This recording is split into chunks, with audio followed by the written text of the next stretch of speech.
터키에서 전해 내려오는 이야기를 먼저 전해드리겠습니다. 옛날 어느 어진 왕이 민정 시찰을 나갔습니다. 백성들이 어떻게 사는지 한번 보고 싶었던 것이죠. 그때 한 가난한 여인이 왕 앞에 달려와서는 무릎을 꿇고 제가 잠든 사이 도둑이 들어와 물건을 다 훔쳐 달아났습니다. 이렇게 말을 합니다. 왕이 말하죠. 아니, 물건을 그렇게 아끼면 잠들지 말았어야지. 어찌 잠들었는가? 이렇게 말하자 여인은 왕에게 이렇게 말을 합니다. 저는 폐하를 믿고 편히 잠들었습니다. 폐하께서는 늘 깨어 백성을 보살펴 주시리라 생각했습니다. 이렇게 대답을 하는 것입니다. 여러분, 이 여인 믿음 참 좋지요? 그래서 이 말을 들은 왕이 이 믿음의 여인에게 큰 상을 내렸다고 합니다. 여러분, 요즘 이런저런 재해나 사고가 우리 주위에 많이 일어나는 것 같습니다. 우리 교우들 중에 갑자기 병에 걸리는 일들도 있고요. 또 어떤 분들 보면 참 안 좋은 소식이 그 가정 가운데 접하게 되는 그런 일들도 있습니다. 그러나 여러분, 괜찮습니다. 이 모든 일 하나님께 맡기면 되는 것입니다. 우리의 믿음이라는 것은 하나님께 맡기는 것입니다. 참 평안은 믿음에서 나오는 것입니다. 믿음의 열매는 평안과 기쁨이라고 볼 수 있겠습니다. 그러니 우리가 드리는 이 예배 가운데 정말 이 믿음의 결과라고 할 수 있는 평안과 기쁨이 많이 우리 속에 채워지기를 소원합니다. 여러분의 예배의 삶 가운데 이 은혜가 풍성히 있기를 바랍니다. 자, 오늘은 열매 이야기를 하려고 합니다. 여러분, 성경에는 열매라는 말이 참 많이 나오게 되죠. 열매를 강조하는 그런 말씀도 많고요. 우리더러 열매 맺는 사람이 되라. 이런 말씀도 자주 하시는 편입니다. 우리가 잘 아는 시편 1편의 말씀. 복 있는 사람은 마치 시냇가에 심은 나무가 철을 따라 열매를 맺으며 그 잎사귀가 마르지 아니함 같으니 라고 말씀을 하고 있습니다. 그러니까 이 말씀을 곱씹어 보면 복 있는 사람이 누군가, 열매를 많이 맺는 사람이라는 것을 느끼게 됩니다. 자, 그런데 성경이 말하는 것은요, 열매를 많이 맺는 것도 중요하지만 우리는 좋은 열매를 맺어야 한다는 이 사실도 우리에게 말씀하고 있습니다. 열매는 좋은 열매도 있고 나쁜 열매도 있다는 것입니다. 우리는 아무 열매나 많이 맺어서는 안 된다는 것이죠. 좋은 열매라야 하나님을 기쁘시게 하고 또 사람들을 유익하게 할 수 있는 것입니다. 나쁜 열매는 오히려 하나님께 근심이 됩니다. 사람들을 해롭게 할 수 있다는 것입니다. 좋은 열매가 어떤 것입니까? 원만한 관계 속에서 사람들에게 두루두루 기쁨을 주는 그런 모습일 것입니다. 생명의 기운을 북돋아주고 평화, 화평의 분위기를 만들어가는 것, 참 좋은 열매죠. 하지만 나쁜 열매는 다른 사람들에게 생명력을 잃게 만듭니다. 불화를 조장하고 자꾸 낙심하게 부정적인 모습이 되도록 만들어버리는 것입니다. 그러니 우리가 참 좋은 열매를 맺어야 할 것 같습니다. 주님은 오늘 33절 하반절에서 이런 말씀을 하십니다. 그 열매를 보면 나무를 알 수 있다. 이렇게 말씀하십니다.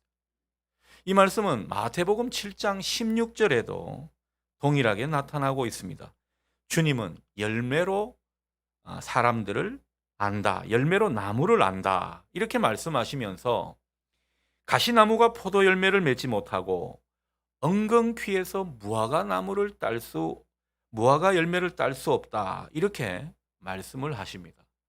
이어서 17절, 18절에서는 좋은 나무마다 아름다운 열매를 맺고 못된 나무가 나쁜 열매를 맺는다. 이런 말씀도 우리에게 전하고 계십니다. 자, 오늘 본문에서도 비슷한 말씀을 하고 계시죠. 33절을 보십시오.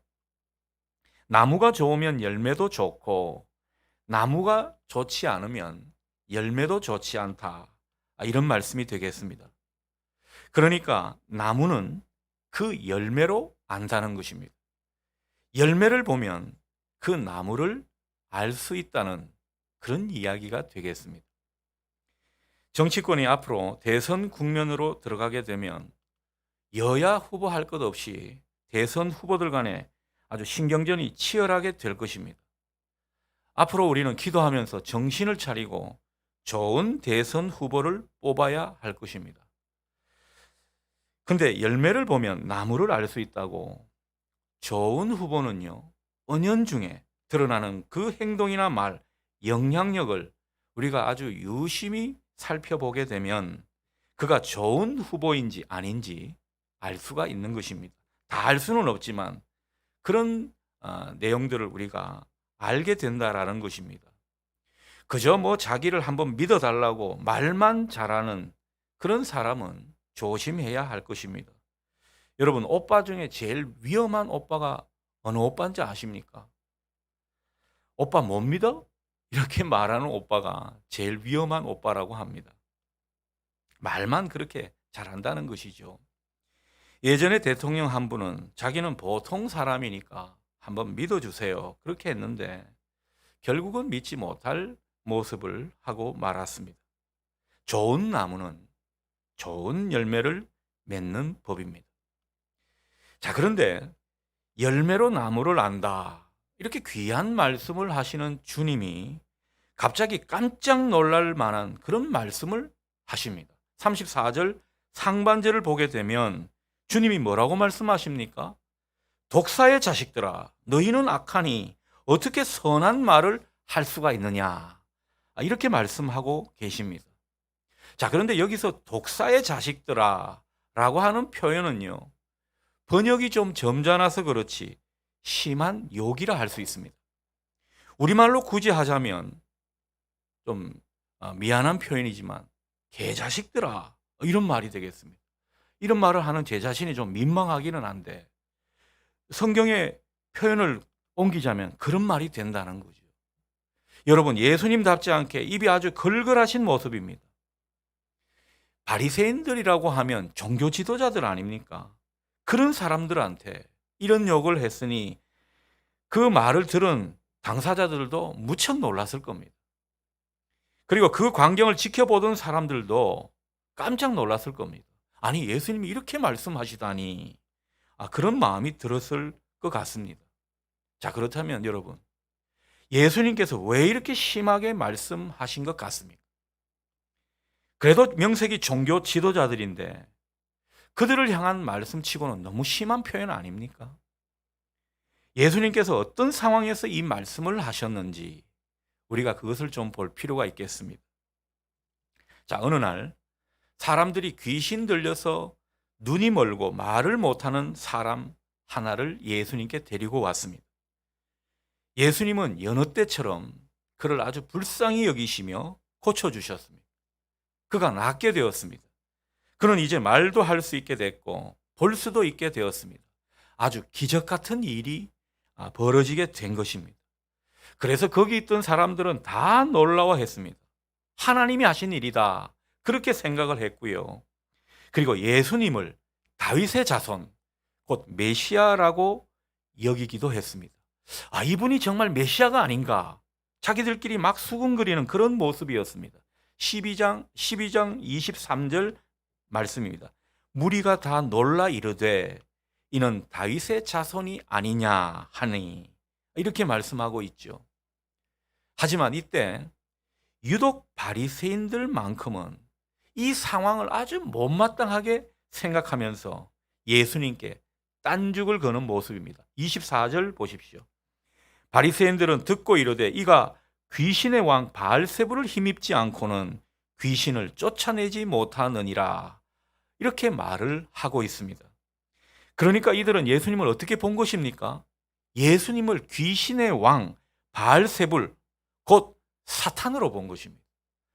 아니 어떻게 예수님을 귀신의 왕으로 볼 수 있습니까? 얼마나 눈이 헷가닥했길래 이렇게 하늘에서 오신 예수님을 사탄이라고 표현할 수 있냐 말씀입니다. 다른 사람들은 다 메시아로 하나님께 영광을 돌리고 있는데 어떻게 된 사람들인지 이들만은 예수님을 사탄으로 보고 사탄이 그 수하에 있는 귀신을 쫓아냈다. 이런 망발을 일삼고 있느냐라는 것입니다. 그래서 예수님은 이들의 악함을 보시고 아시고 이렇게 응수하십니다. 스스로 분쟁하는 나라는 다 망하게 돼 있다. 어떻게 귀신의 왕이 자기 수하에 귀신을 내쫓겠느냐? 그런 나라가 어떻게 제대로 서겠느냐? 그들의 잘못된 논리를 아주 강하게 반박하시는 모습입니다. 그리고는 그들을 향해 너희들은 성령을 모독하였다. 우리가 세상에서 짓는 어떤 죄도 다 용서받을 수 있지만 그러나 성령을 모독하거나 성령을 거역하게 되면 결코 용서함을 받지 못한다. 아주 호되게 그리고 엄중하게 그들을 꾸짖으셨습니다. 여러분, 그렇다면 바리새인들이 왜 예수님께 이런 망발을 했을까요? 바리새인들 하면 성경을 잘 아시는 분들입니다. 뭔가 하나님에 대해서도 알만한 사람들입니다. 그런데 그 알만한 사람들이 왜 이렇게 못된 말을 하고 해서는 안 될 말을 하며 결국에는 성령을 모독하는 이런 결과를 낳게 된 것일까? 우리는 그런 생각을 해볼 수가 있겠습니다. 그런데 이에 대한 예수님의 진단은 너무나 간단하고 분명합니다. 예수님께서 뭐라고 말씀하십니까? 그들이 나무가 좋지 않아서 그렇다. 그렇게 말씀을 하고 있는 것이죠. 오늘 이 상황 가운데 이 말씀을 우리에게 주고 계신 것입니다. 그래서 열매를 보면 그 나무를 안다. 이런 말씀을 하시고요. 바리새인들이 맺은 열매는 나쁜 열매라는 것입니다. 위선이고 자기만 옳다고 하는 것이고 자기들의 기득권과 욕망을 위해서 예수님을 적대시한 그런 나쁜 열매라고 말씀하고 있는 것입니다. 그러면서 하시는 말씀이 이렇게 나쁜 열매를 맺는 거 보면 그들은 필시 못된 나무였다. 그렇게 말씀을 하고 있는 것입니다. 못된 나무였기 때문에 나쁜 열매를 맺은 것이다. 이런 말을 하고 계신 거라는 거죠. 주님은 오늘 열매를 말씀하시는데요. 오늘 말씀을 쭉 보다 보면 특별히 은연중에 드러나는 말과 행동을 말씀하고 있는 것을 보게 됩니다. 34절 하반절입니다. 이는 마음에 가득한 것을 입으로 말함이라. 이 말씀을 하고 계신데 무슨 뜻입니까? 사람들은 마음에 차오른 것, 마음에 가득하게 된 것을 결국 입으로 말하는 법이라고 그렇게 말씀을 하고 계십니다. 우리는 사람들과 만나서 이야기를 하다 보면요, 뭐 이런저런 좋은 말도 하지만 상대방이 무심코 내뱉는 말을 듣게 될 때가 있습니다. 그런데 우리가 그런 말을 하거나 아니면 상대방이 그런 말을 하거나 이런 무심코 내뱉는 말 속에 우리의 인격과 진심이 담겨 있을 수 있다라는 것입니다.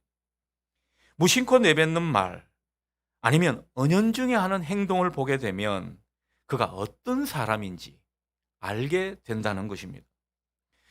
예전에 제가 어떤 남성 성도님 차를 탄 일이 있습니다. 근데 차를 잘 타고 갔는데요. 중간에 다른 차가 갑자기 끼어드는 것입니다. 그래서 이 성도님이 놀라서 급브레이크를 밟은 그런 일이 있었습니다.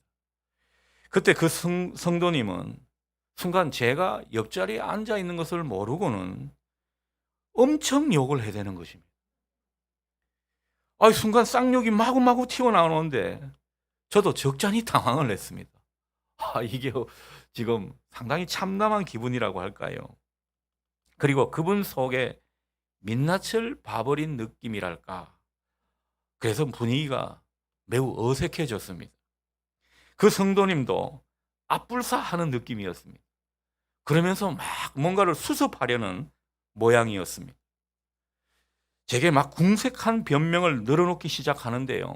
이런 말이죠. 자기가 평소에는 전혀 이런 심한 말을 안 하는데 오늘 너무나 놀란 나머지 대학교 졸업한 이후에 처음으로 욕을 했다고 그렇게 말을 하더군요. 하지만 저는 아닌 것 같은데요. 자주 하시는 것 같은데요. 이렇게 말을 했습니다. 겉으로 말을 안 했죠. 속으로 말입니다. 저는 그때 이후로 그분을 다시 보게 되었습니다. 그리고 그 후로 그분을 위해서 자연히 기도를 하게 되더군요. 그러나 오랜 세월 지나서 소식을 들어보면 그분은 참 많이 변했다는 느낌을 전해 듣게 됩니다. 좋은 장로님이 되신 것 같아요. 여러분, 그런 말 있죠. 평소에 자기 속내를 잘 드러내지 않으면서 아주 교양 있게 처신하는 그런 사람도 같이 한번 당구를 치거나 고스톱을 쳐보게 되면 그 사람이 어떤 사람인지 대충 알 수가 있다고 그렇게 말을 합니다. 사람들이 무심코 내뱉는 말이나 뭔가 돈이 걸려 있고 자기 이익에 관계된 그런 일에 내몰릴 때 하는 행동을 보면 그 사람이 어떤 나무의 사람인지 우리는 좀 보이게 되는 것입니다. 나무는 그 열매로 알기 때문입니다. 그래서 35절은 우리에게 아주 중요한 말씀을 전해줍니다. 이런 말씀입니다. 선한 사람은 그 쌓은 선에서 선한 것을 내고 악한 사람은 그 쌓은 악에서 악한 것을 내느니라. 함부로 아멘 하기가 어렵죠. 그러나 정말 아멘이 되는 말씀입니다. 그러니까 지금껏 우리가 우리 마음에 무엇을 쌓고 있는가가 중요하다는 그런 말이 되겠습니다. 우리 안에 쌓여진 것이 결국 말이 되어 나타나는 법이라는 거죠. 지금 우리가 말하고 행동하는 것, 그동안 우리가 내면에 쌓아온 것들로부터 결국 나오게 되는 것입니다. 없던 것에서 갑자기 뭔가가 나오는 것이 아니라는 것입니다. 내가 갑자기 해서는 안 될 말을 하거나 사람들 앞에 불쑥 나답지 않은 행동을 한다고 했을 때 그때 여러분 우리 내면을 잘 관찰해 봐야 합니다. 내가 왜 이럴까? 내면에 많이 차오른 것이 결국 우리의 말과 행동으로 때로는 불쑥 나타나게 되는 것입니다. 어떤 분들 보면 불평과 불만, 비난과 욕을 서슴지 않는 것을 보게 됩니다. 마음이 병들었거나 독이 쌓여서 그렇습니다. 반면 상황은 비슷한데도요, 기쁨과 감사, 칭찬과 축복의 말을 하는 분들도 있습니다. 그 안에 선한 것이 많이 쌓여 있는 것이고 하나님의 은혜와 사랑이 그 속에 많이 쌓여서 그런 모습이 나오는 것입니다. 주머니 속에 속것은 언젠가 드러나기 마련이라고 말들을 합니다. 사람은 누구나 내 속에 있는 것이 때로는 밖으로 삐져나오게 돼 있다. 이것을 우리가 기억할 필요가 있습니다. 따라서 우리는 겉으로 번지르르한 신앙인이 아니라 내면이 좋은 나무 같은 그런 사람이 되어야 합니다. 겉으로는 아멘도 잘하고 할렐루야도 잘하고 신앙도 잘하고 봉사도 잘하는 그런 사람같이 보여도 내면이 병들어서 남한테 톡한 말을 하고 그 마음을 송곳으로 찌르는 그런 말을 한다거나 나만 옳고 다른 사람은 틀렸다 그러면서 남을 무시하고 함부로 하는 그런 행동을 보게 되면 과연 그 속에 예수님이 계신가 한번 의구심을 가져볼 필요가 있겠습니다. 잠시 동안은 우리가 말과 행동으로 사람들을 속일 수는 있어도 결국에는 우리 안에 있는 것들이 다 드러나고 만다는 것입니다. 여러분, 사람은 속일 수 있지만은 무엇보다 하나님은 속일 수가 없습니다. 하나님께서 다 보고 아신다는 것입니다. 그래서 예수님은요, 오늘 본문 마지막 37절에서 아주 무서운 경고를 우리에게 하고 계십니다. 37절 말씀입니다.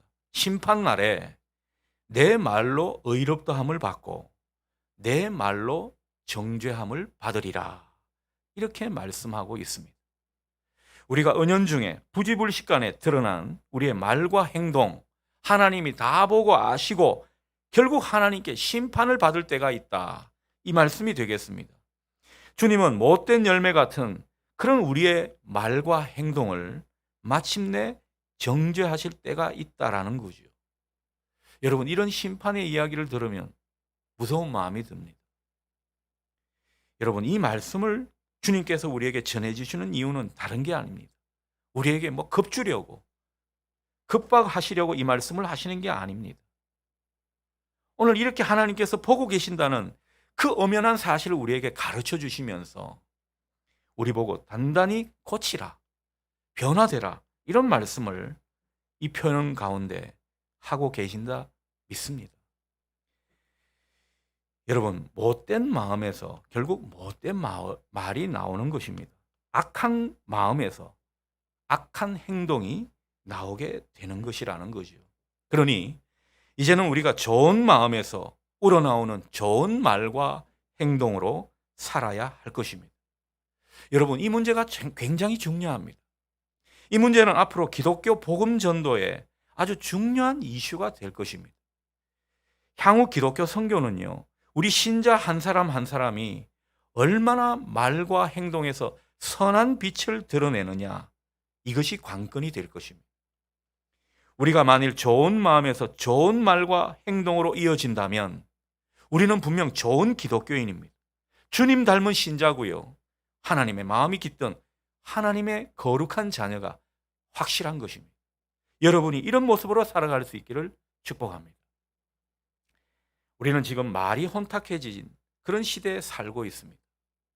선거가 다가오면 이 혼탁한 말들은요, 더욱더 난무하게 될 것입니다. 앞으로 은연중에 드러나는 그 정치인들의 말이나 행동, 눈여겨보시기를 바랍니다. 또한 목회자, 교회 지도자들의 말과 행동으로 나타나는 열매도 어떤지 잘 보시기 바랍니다. 좋은 나무 같은 사람은 남을 무시하고 헐뜯고 미워하지 않습니다. 남을 조롱하거나 얕보거나 그리고 중간에서 사이를 갈라놓는 이런 모습이 없습니다. 대신 남을 세워주거나 감싸주고 용기를 주고 축복하는 그런 말과 행동을 하게 되는 것입니다. 평화를 도모하고 덕을 끼치는 그런 모습인 것이죠. 하나님의 거룩한 백성인 우리는 이런 좋은 나무 같은 사람이 되어야 할 것입니다. 주님께서 이런 기대가 우리에게 있다라는 것이죠. 주님이 원하시는 열매를 맺기 위해 우리는 계속 우리 존재를 새롭게 해야 할 것입니다.